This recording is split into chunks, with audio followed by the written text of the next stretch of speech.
Bienvenidos a nuestro programa Túnel del Tiempo en la Biblioteca. Hoy hablaremos sobre Palestina e Israel, claves para entender el conflicto. Bueno, este programa no tiene colores políticos, sino humanos, para informarlos un poco más, para aprender y espero que les permita también comprender un poco más este conflicto.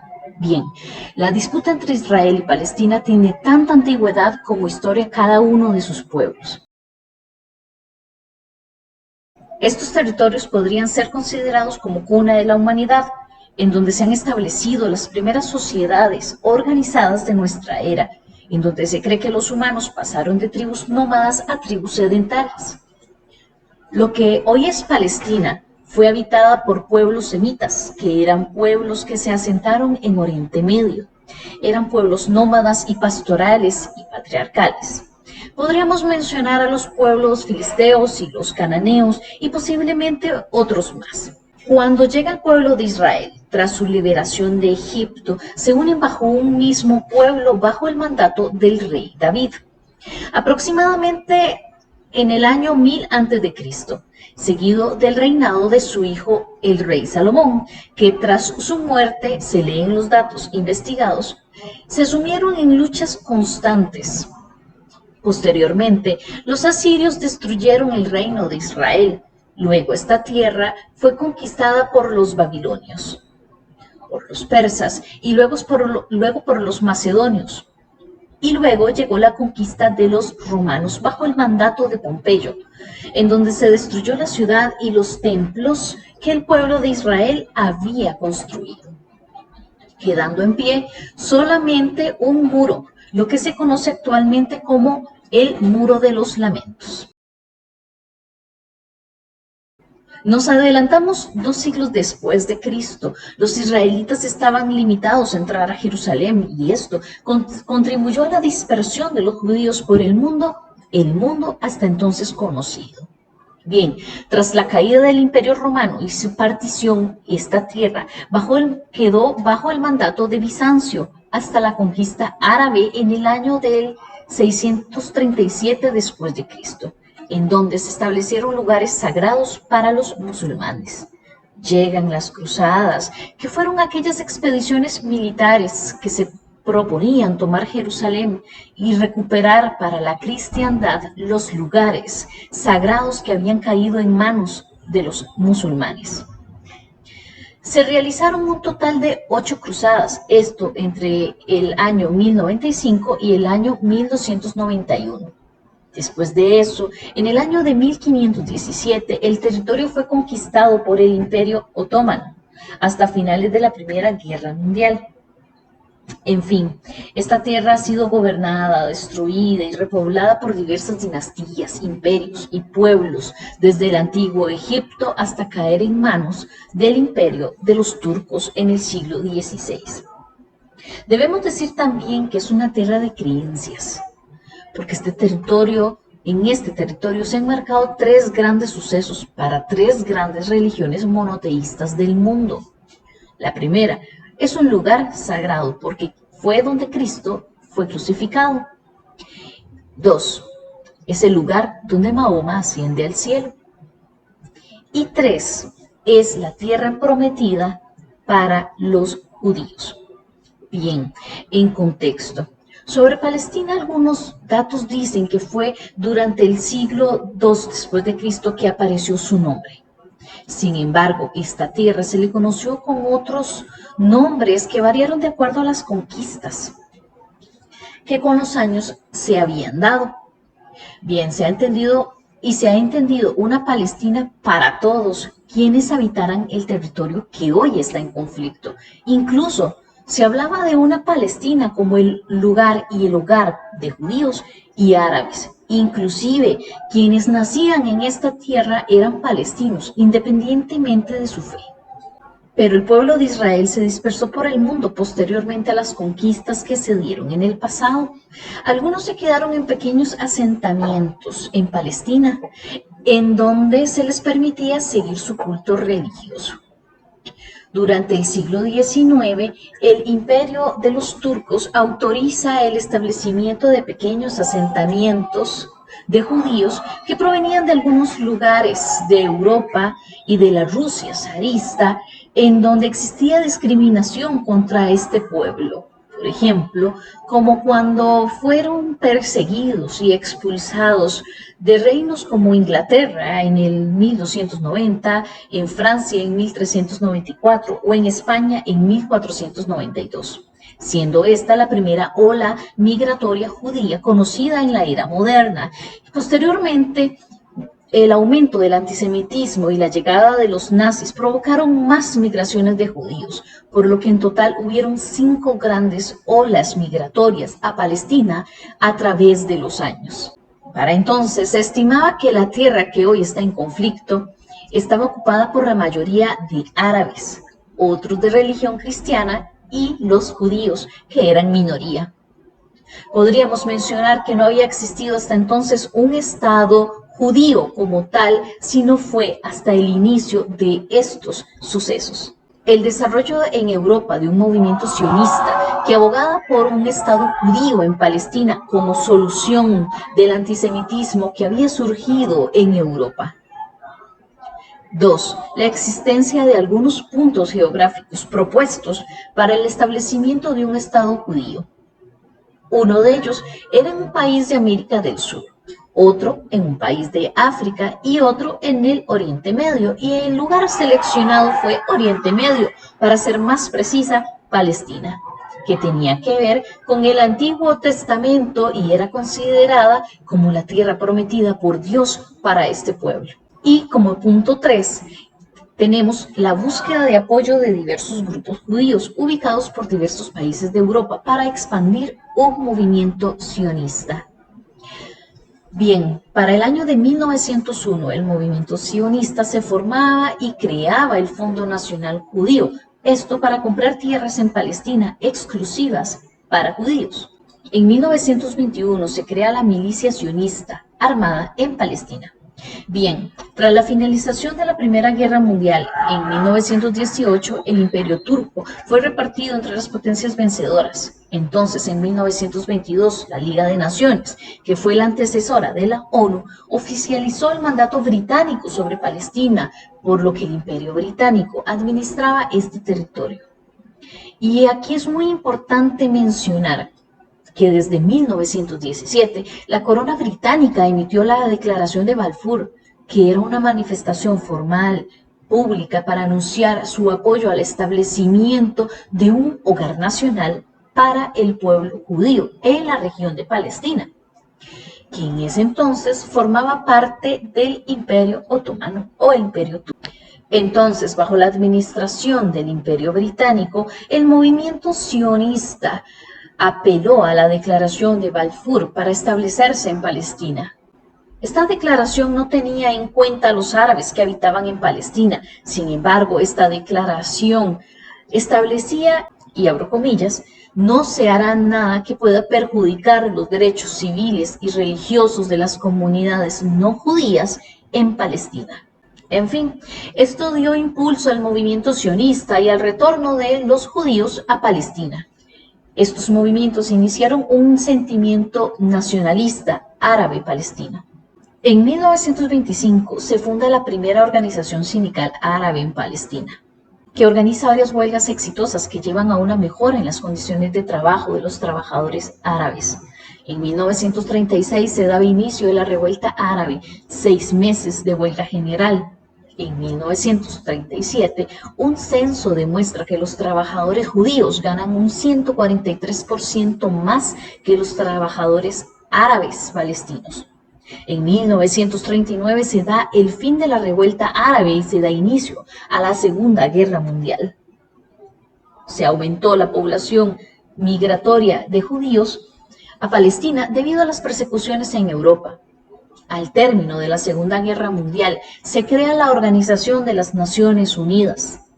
Este nuevo organismo trata de intervenir en el conflicto entre árabes y judíos en Palestina, de manera que la presión de las organizaciones sionistas sobre la necesidad de crear un Estado judío, más los antecedentes del Holocausto y la Declaración de Balfour, es que se ve favorable la creación de un Estado judío en 1947.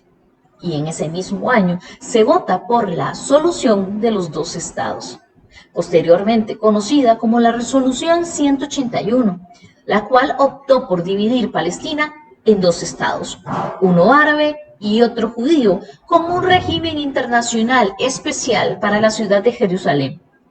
Una sola Palestina, pero con dos estados, lado a lado, con vínculos económicos fraternales. No establecía que alguno se llamase Palestina, sino que eran parte de Palestina. A los árabes se les otorgaba sus principales ciudades, a los judíos sus ciudades, colonias y la mayor parte del desierto. Pero resulta que de la resolución de partición de la ONU, solo un estado se formó, el Estado de Israel. Fue en este momento cuando ocurre el Nakba, que significa catástrofe palestina. Un año más tarde, en 1948, Israel declaró su independencia y ese mismo día los ejércitos de los países árabes, quienes veían como ilegal este hecho, atacaron el Estado judío y dieron comienzo a la primera guerra árabe-israelí.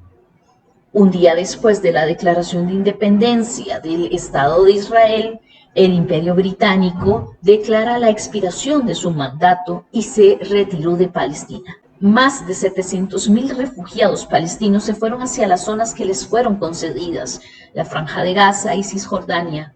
Otros migraron a países árabes como Siria o el Líbano. Por su parte, los árabes tardaron en tomar conciencia de su nacionalismo y pues de su situación. A ver, ¿sabían que los refugiados palestinos se estiman en más de 5 millones? Pues es la población refugiada más antigua de la historia moderna. Bien, para 1949, Israel tenía el 67% del territorio asignado al Estado árabe Palestina. Se dice que 500 aldeas de árabes palestinas son destruidas. En ese entonces eran Egipto y Jordania quienes administraban las porciones territoriales adjudicadas al Estado árabe. En ese mismo año, Israel fue admitido como miembro de las Naciones Unidas. Palestina aún seguía siendo un problema sin resolver, o bien sin definir.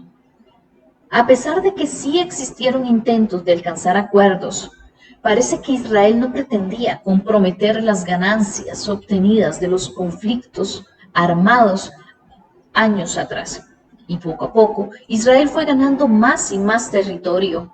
Para 1964 se había creado la Organización para la Liberación de Palestina, que luchaba por la causa palestina, por los derechos de los palestinos y a la libre determinación y la independencia nacional y la soberanía palestina, así como también al hecho de recurrir a la lucha armada para lograr sus objetivos. Para 1967, tras la derrota de las fuerzas de Egipto, Siria y Jordania, Israel amplía más su ocupación al resto del territorio árabe de Palestina. Anexó 45.000 kilómetros de Gaza, Cisjordania, Jerusalén Oriental y la península del Sinaí en Egipto, además de las alturas del Golán en Siria, lo que provocó más migraciones de palestinos en busca de refugio. Tras años de conflicto, las Naciones Unidas lograron un precario cese al fuego y una paz fugaz.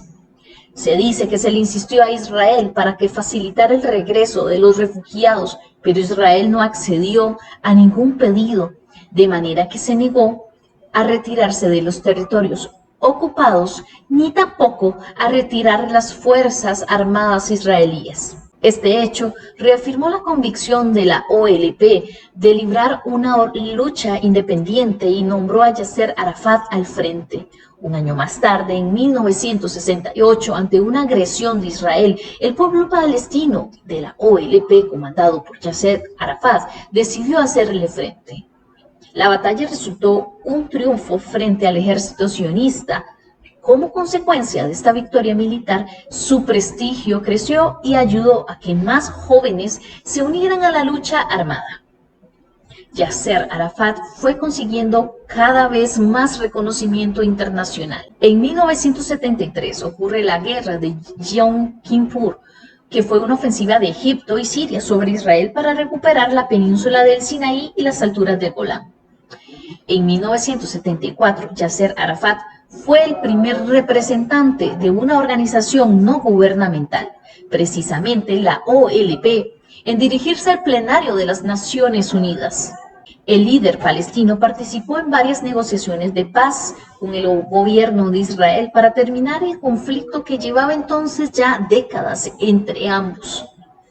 Algunas negociaciones realizadas fueron la Conferencia de Paz de Madrid en 1991, los Acuerdos de Oslo en 1993 y la Cumbre de Camp David en el año 2000. En este mismo año, los estados árabes reconocieron a la OLP como representante del pueblo palestino. Por su parte, las Naciones Unidas incluía la cuestión de Palestina por primera vez desde 1952. En ese mismo año reconocieron oficialmente los derechos inalienables del pueblo palestino a la libre determinación y a la independencia y a la soberanía, así como el derecho de que los refugiados palestinos puedan regresar a sus hogares. En el año de 1982 ocurre una masacre de 3.500 palestinos tras la invasión de los campamentos en el Líbano. Durante los años de 1985 al 87, los colonos judíos pasan de 2.500 a 60.000 en 100 nuevos asentamientos. Ya para 1987 se da el comienzo de la Intifada, que es un levantamiento palestino contra Israel. En 1994, Yasser Arafat, junto con el ministro de Asuntos Exteriores de Israel y el primer ministro israelí de aquella época, recibieron el Premio Nobel de la Paz por sus esfuerzos para alcanzar la paz en Oriente Próximo. Cabe destacar que Arafat pasó gran parte de su vida luchando contra Israel en nombre de la autodeterminación de los palestinos. Aunque se había opuesto a la existencia de Israel en noviembre de 1988, el Consejo Nacional Palestino proclamó la creación de un Estado palestino, aceptando entonces la resolución de las Naciones Unidas, lo cual implicaba el reconocimiento del Estado de Israel. Nos vamos hasta el año 2000, cuando se da la Segunda Intifada. En el año 2012, las Naciones Unidas le otorgó a Palestina la condición de Estado observador no miembro. Sin embargo, para que Palestina sea admitida como miembro pleno de esta organización, se necesita la aprobación del Consejo de Seguridad, y pues no lo tiene, por el veto de algunos otros miembros. Sin embargo, la lucha por lograr el reconocimiento de Palestina ha tenido algunos avances, ya que durante el 2016 se convirtió en un miembro pleno de la Corte Penal Internacional. Esto le permite a Palestina denunciar a Israel por los crímenes cometidos en su contra. Posiblemente sí, el factor religioso y las decisiones políticas han influido en todo este conflicto. A ver, ¿se imaginan que otras naciones decidan sobre nuestro país, nuestros hogares y nuestros derechos? ¿O que algunos grupos religiosos cuestionen y nos excluyan por profesar una fe diferente? Bien, ya con todos estos antecedentes, vamos a ver algunas claves para entender este conflicto. La creación del Estado de Israel, que algunos consideran como un derecho, pero otros lo consideran como un Estado ilegal o como colonialismo. Las guerras de 1947 y 1967. Primero, en 1947, Israel obtiene más territorio, ocasionando desplazamientos de los pueblos árabes palestinos que perdieron hogares. Muchos de ellos huyeron a países árabes vecinos o se refugiaron en Gaza y Cisjordania. Por otro lado, en 1967, tras la guerra llamada de los 6 días, Israel pasó a ocupar la totalidad de Gaza y Cisjordania. Esta guerra es el comienzo oficial de una ocupación y colonización a través de los asentamientos considerados como ilegales en los territorios palestinos, que lleva ya más de 50 años. El este de la ciudad de Jerusalén es una ciudad que causa mucha polémica, ya que es un lugar de gran importancia religiosa para el islamismo, judaísmo y el cristianismo.